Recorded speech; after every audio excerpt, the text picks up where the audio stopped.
Hello viewers, welcome back to my channel Stree world.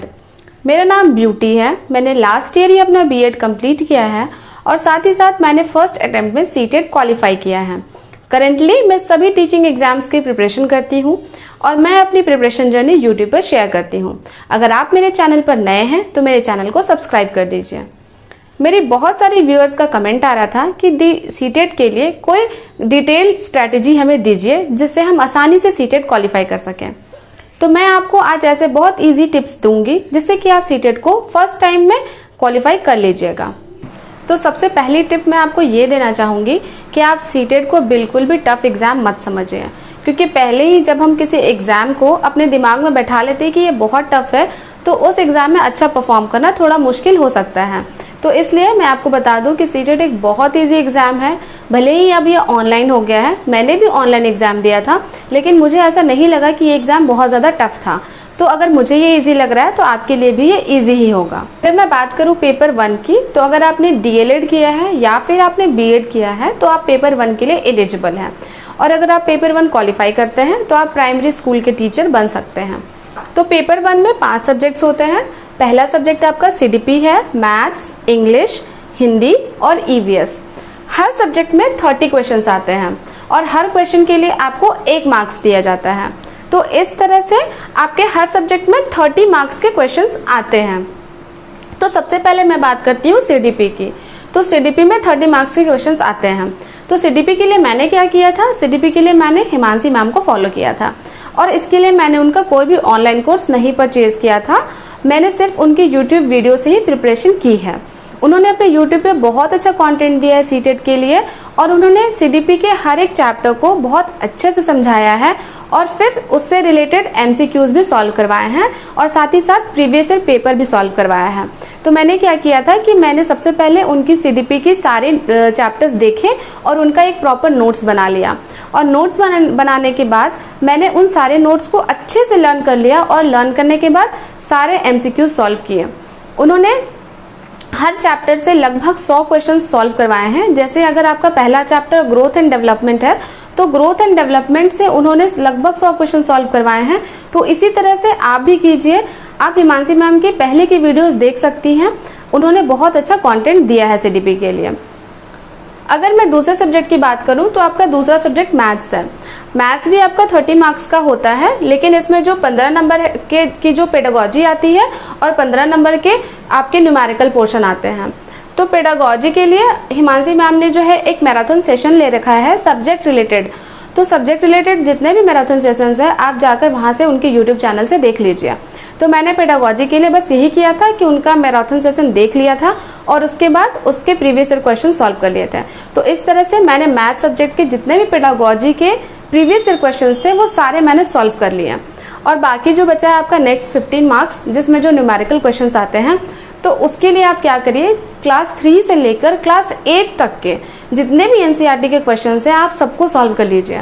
और paper 1 में maths जो है वो बहुत ईजी लेवल का आता है, वो बिल्कुल टफ नहीं होता है। अगर आपको थोड़ी भी बेसिक नॉलेज होगी मैथ्स की और थोड़ा आप प्रिपरेशन कर लेंगे तो आप मैथ्स आराम से क्वालिफाई कर जाएंगी। तो मैंने क्या किया था कि मैंने बस एनसीईआरटी सॉल्व करी थी।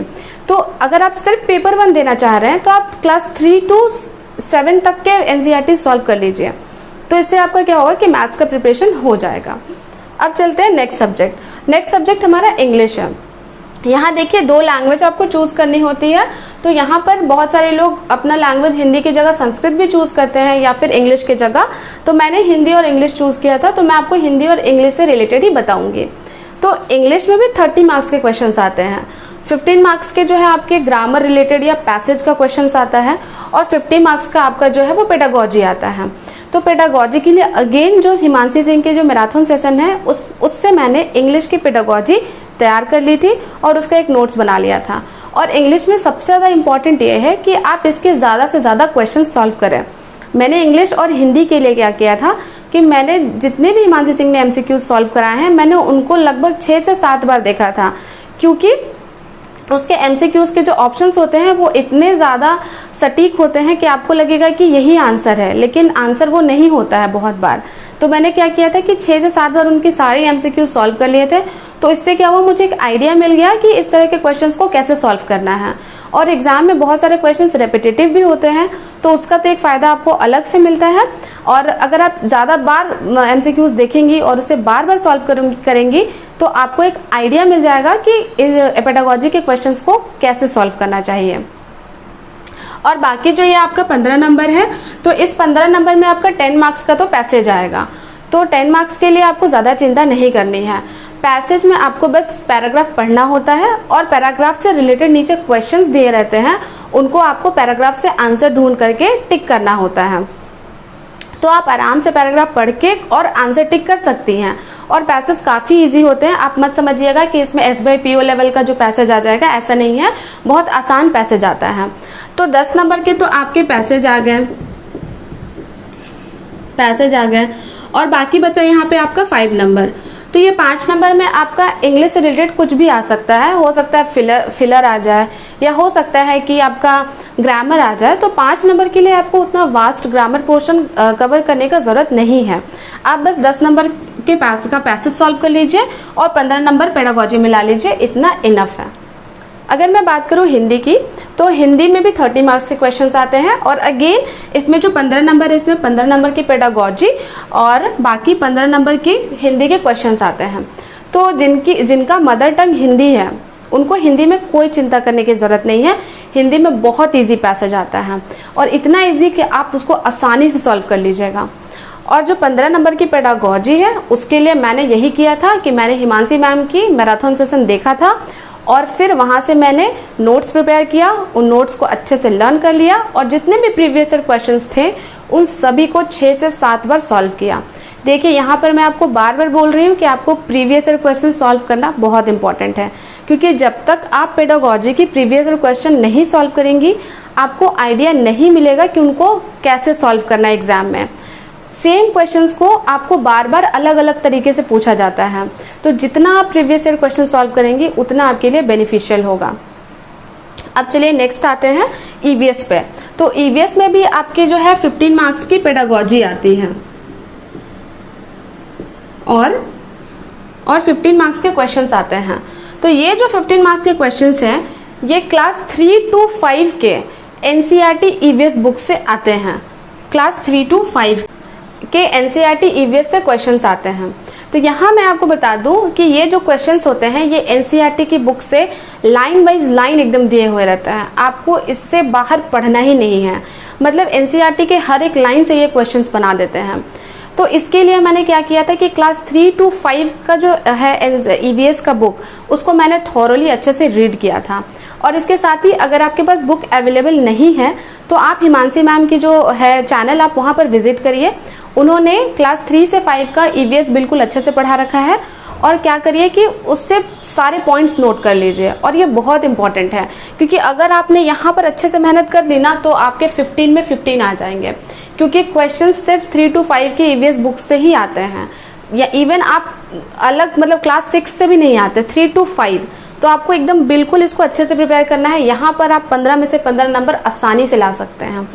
और अगर मैं बात करूँ पेडागोजी की, तो अगेन हिमांशी मैम का मैराथन सेशन जाकर जरूर देखिए, वहाँ पर उन्होंने EVS की पेडागोजी पढ़ाई है। और ये बिल्कुल इन्होंने 1 शॉट वीडियो रखा है, एक वीडियो में पूरी EVS की पेडागोजी खत्म हो जाएगी और फिर उसके बाद इसके प्रीवियस ईयर पेपर सॉल्व करिए। यहाँ पर प्रीवियस ईयर पेपर बहुत ज़्यादा इंपॉर्टेंट है। तो अगर आप इस तरह से तैयारी करेंगी तो पेपर 1 आपका ईजिली क्वालिफाई हो जाएगा। और प्लीज़, बहुत सारे लोग जो है आपको कहेंगे कि ये बहुत टफ आता है, बहुत टफ क्वेश्चंस होते हैं। क्वेश्चंस टफ नहीं होते हैं। अगर आपको ट्रस्ट नहीं है तो एक बार आप प्रीवियस ईयर एनालिसिस कर लीजिए और क्वेश्चंस को मैच करके भी देख लीजिए, आपको खुद पता चल जाएगा कि क्वेश्चंस का लेवल क्या है। तो चलिए अब बात करते हैं पेपर 2 की। तो पेपर 2 में टोटल 4 सब्जेक्ट होते हैं। पहला देखिए आपका CDP है, दूसरा इंग्लिश है, तीसरा हिंदी है, और जिनका साइंस स्ट्रीम है या मैथ स्ट्रीम है उनके लिए मैथ्स और साइंस है, और बाकी लोगों के लिए सोशल साइंस है। तो इसमें 30 मार्क्स के क्वेश्चंस आते हैं और 30 क्वेश्चन आते हैं। यहाँ भी आपके 30 क्वेश्चन 30 मार्क्स के आएंगे, और यहाँ भी आपके 30 क्वेश्चन 30 मार्क्स के आएंगे, और यहाँ पे आपके 60 क्वेश्चन पूछे जाएंगे 60 मार्क्स के। और यहाँ भी आपके 60 क्वेश्चन 60 मार्क्स के पूछे जाएंगे। तो इस तरह से ये पेपर भी जो है वो टोटल 150 नंबर का होता है और 150 क्वेश्चन आते हैं और इनको सॉल्व करने के लिए भी आपको 150 मिनट मिलते हैं। तो फर्स्ट सब्जेक्ट आपका CDP है। तो अगर आपने पेपर 1 में CDP अच्छे से प्रिपेयर कर लिया है तो पेपर 2 के लिए इनफ है। क्वेश्चन जो है इनका जो सिलेबस है वो दोनों सेम है, बस यहाँ पे पेपर 1 में क्वेश्चंस थोड़े इजी आते हैं, यहाँ पे आपको ज़्यादा सोचना नहीं होता है क्वेश्चंस को सॉल्व करने में, और यहाँ पे क्वेश्चंस थोड़े टफ आते हैं। अब ये मत समझ लीजिएगा कि बहुत टफ, मतलब थोड़े टफ, थोड़ा सा आप अगर इसमें अपना दिमाग लगाइएगा तो इन क्वेश्चंस को सॉल्व कर पाइएगा। तो अगर आपने पेडागोजी यहाँ से प्रिपेयर कर ली है तो यहाँ भी आपकी अच्छे खासे मार्क्स आ जाएंगे। और अगेन मैं यहाँ पर आपको बोलूँगी कि प्रीवियस ईयर पेपर आप सॉल्व कर लीजिए, क्योंकि जब आप प्रीवियस ईयर पेपर सॉल्व कर लेती हैं तो आपके अंदर एक कॉन्फिडेंस आ जाएगा उस तरह के क्वेश्चंस को सॉल्व करने के लिए। ठीक है, तो चलिए अब नेक्स्ट चलते हैं इंग्लिश में। तो इंग्लिश यहाँ पे है 30 मार्क्स की, लेकिन जो 10 मार्क्स की है वो पेडागोजी आएगी आपकी, 10 मार्क्स की पेडागोजी, और 20 मार्क्स का जो है वो आपका passage plus grammar, passage plus grammar. तो 10 मार्क्स की पेडागोजी तो आपने पहले ही प्रिपेयर कर ली पेपर 1 में। और अगर मैं बात करूं पैसेज और ग्रामर की, तो पैसेज के लिए आपको एज सच कोई प्रिपरेशन नहीं करनी है, लेकिन ग्रामर का यहाँ पोर्शन जो है वो आपका थोड़ा हो सकता है हैवी, हो सकता है कि 10 मार्क्स का आपका ग्रामर आ जाए। तो उसके लिए आप क्या करिए कि क्लास 6 to 8 का जो ग्रामर बुक है उसको आप अच्छे से पढ़ लीजिए। उसमें जितने भी टॉपिक्स हैं, noun, pronoun, verb, adverb, adjective, उसको अच्छे से पढ़ लीजिए और उसके एरर सॉल्व कर लीजिए।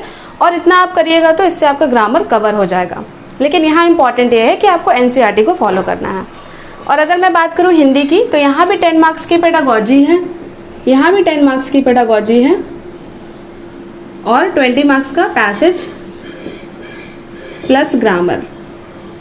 तो 20 मार्क्स का जो पैसेज और ग्रामर हिंदी में आता है ये बहुत इजी आता है, तो ये आप आसानी से सॉल्व कर पाएंगी अगर आपका मदर टंग हिंदी है। लेकिन फिर भी मैं आपको ये कहूँगी कि जो आपका 6 to क्लास 8 तक का NCERT का ग्रामर बुक है आप उसको एक बार पढ़ लीजिए और सॉल्व कर लीजिए अच्छे से, या फिर कोई भी ग्रामर बुक आप सॉल्व कर सकती हैं। ठीक है, जो भी बुक CBSE बोर्ड में चलती हो 6 to 8 में, या फिर अगर आपके अगल बगल कोई ऐसा बच्चा रहता हो जिसके पास ग्रामर बुक है तो आप उसका ग्रामर बुक लीजिए और उसको पढ़ लीजिए, बस उतना काफ़ी है आपके लिए।